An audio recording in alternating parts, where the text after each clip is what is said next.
Hi guys, in this video I'm going to show you how you can add follow button to your Facebook page.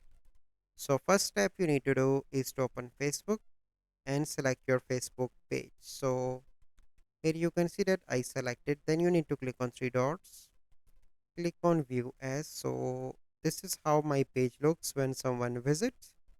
So follow button is missing, so you simply need to click on edit action button, click on edit button, and you need to find follow button here, but as you can see there is no follow button. So you simply need to take a screenshot of this page, then you need to go back, click on your profile picture here, and here you need to come to the help and support and click on report a problem. Click here report problem,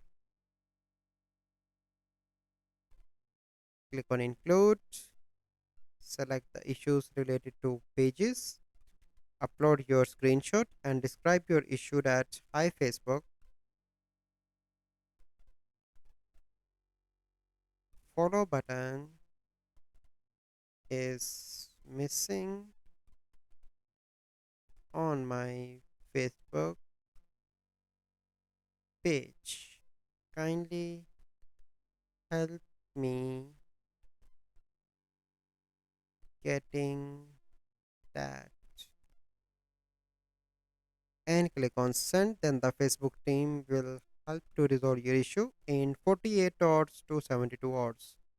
So this is the process that you need to follow. I hope you like this video and thanks for watching.